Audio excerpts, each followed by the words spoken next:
the opposite direction.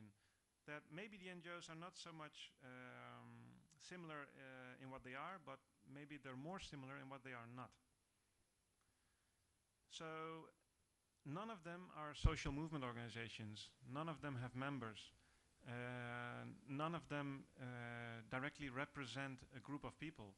It's only at a very high level, academics discussing policies, and it's very few organizations touch on the ground level.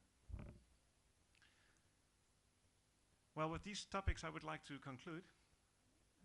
Thank you very much for your attention. And do we have questions now or later? I don't know. Maybe first. Yeah, maybe we just discuss. We listen to his presentation, See? and then we have time to discuss until we are asked to go out. Bueno. Okay, thank you very much.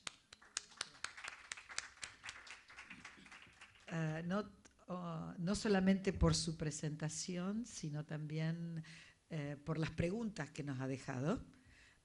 Y ahora le damos la palabra al profesor Sheriff, que se va a referir a la democracia en Nigeria. Professor Sheriff, you have the floor. Yeah. Thank you very much for accepting me to be a participant in this event. Although my paper will say more about Nigeria democracy tomorrow, not today, when it's coming to talk about female education in Nigeria, especially in Sokoto. But I would like to give you a brief idea about Nigeria. Nigeria is a federal government. This government is divided to 36 states. So all these states are working under federal government. Nigeria was colonized by British and got its independence in 1960. Nigeria is a country that you find in West Africa. It has boundary in the east with Cameroon and Chad. And in the west, you have Benin. And in the north, you have Niger Republic. Nigeria is a country that has large population that are about 150 million people that are living in Nigeria. This country has about 250 ethnic groups that are living in this country. So because of this perspective of Nigeria and the geographical location that it has, someone will talk about its democracy right from the independence and the struggle that they are facing today. So since 1960s, Nigeria has already got more than 5 coups d'etat, different years coup d'etat, and that means, talking about coup d'etat, that means there is no democracy.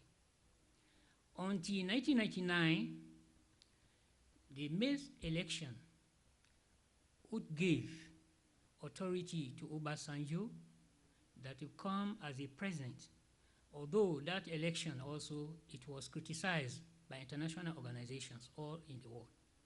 They say that the election was not free. Obasanjo tried by all possible means to put democratic country in meaning by trying to fight against the corruptions. According to him, try to help the civil society to understand the well about their being in Nigeria. But after his power, they gave way to Yar'Adua in 2004, 2003, which about this Yar'Adua, who has died last week. So where the question is coming now, how the democracy is going to be implemented in Nigeria after this long history and after the death last week, the President of the Republic, Yar'Adua. So there is a lot of discussions about this, who is going to take the country. Although the Vice President, that we call him Jonathan Goodluck, he has took over right now by the assembly. They're giving way to control the country until next year. They are going to do the election to choose democratic president. These are the situation right now in Nigeria. But the question that we always ask, what Nigeria is going to do with corruption? What Nigeria is going to do with the problem that is facing right now in northern part of the country, when we have a lot of conflict between the people concerning sometimes religious conflict, sometimes killing each other, the problem between the Christians and the Muslims. And most of the time, the large population that you have in Nigeria, Muslims are 50%. So they may like most of the time to get the president from the northern part of the country. And so it happened during the Yar'Adua time. Now the Christian is leading for the moment. So we are going to see how the election is going to be and how the state is going to be stable. So all this, the democratic challenges that in Nigeria we are living for a long time ago, the civilians are most just like people are looking what is happening. Sometimes they don't have nothing to say, because I usually ask people on the street or some colleague about their own point of view about democracy. Some people, they say, no, we don't have non-democracy. They usually refute. Refuting when they say that when it's election, we don't have nothing to say. Some of them say, we say democracy. But for the civil society in general, we are seeing that it's not so much organized. Although we have special projects, human rights, allegations, we usually hear about it, but they are not very organized. Since the country has federal government and state government, sometimes what federal government is deciding is not forcefully to be what it will be accepted by state government. This is another problem in their own democracy. But the most important that we usually tell them that it's better let you give enlightenment to the population and give them well-being and education. If somebody doesn't know the meaning of democracy, that hasn't anything to do with the African culture, he will never consider the fabricated democracy that we are seeing about. Therefore, education on democracy will be the priority. And also, the poverty alleviation for the civil society are the most important. When somebody is poor, he will never listen to any discourse, as how we used to say in French, to any speech that concerning democracy. Nobody will listen. So they have to give enlightenment to the civil society and education, which has become very difficult. Payment of fees, this is another problem. When somebody wants to go to school, hasn't fees, that means he's not going to school. This, it will be another delicate problem in the future of democracy in Nigeria. But there is hope. With the election coming next year, if really they elect good, powerful man, as how they usually say in Nigeria, that we try to put unity between this diversity, to understand that Nigeria is not for anyone, but it's for Nigerians. And also, they have to put in their democracy that the international organizations are coming to work in Nigeria, like UNICEF, who had done lots during 1960s up to now. So these organizations can only do for helping the country when there is stability. But there is no democracy where there is no peace and stability. Thank you. Muchas gracias. Bueno, tienen la palabra si quieren hacer algún tipo de preguntas. Tomamos 2 o 3 preguntas y después las responden. ¿Tienen alguna pregunta? Sí.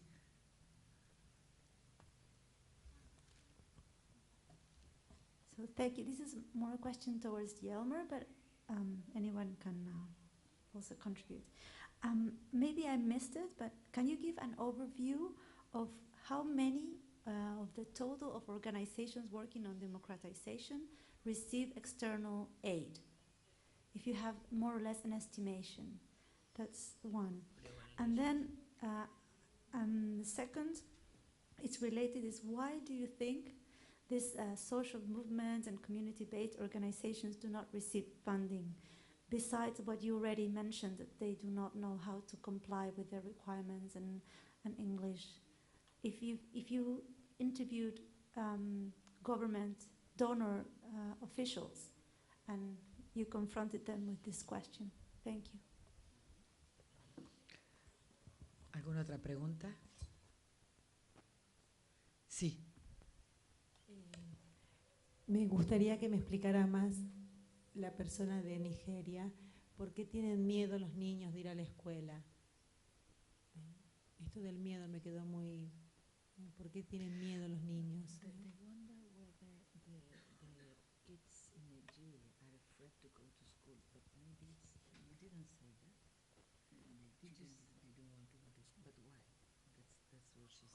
Okay, very good. It's a very good question that No, but wait, but just... ¿Hay alguna otra pregunta más?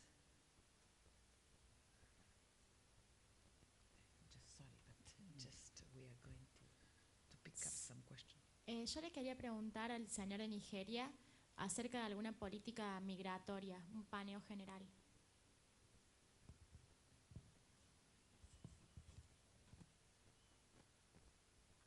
¿Hay alguna otra pregunta? Yo tengo una, pero no sé si la puedo hacer. Sí.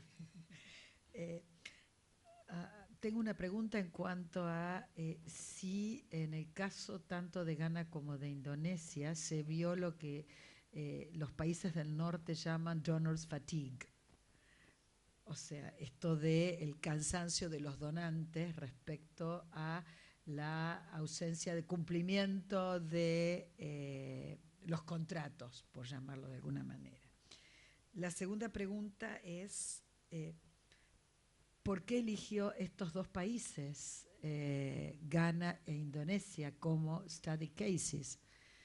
Y la tercera es si no encontró que este grupo, que en estas organizaciones no gubernamentales el sector académico encontró una fuente de trabajo y que por eso mismo esta fuente de trabajo se retroalimenta y expulsa las posibilidades de que otros grupos de la sociedad civil que están mucho más alejados de la dinámica de del sistema de relación entre la sociedad civil y los países centrales pueda funcionar. Well, you have the floor.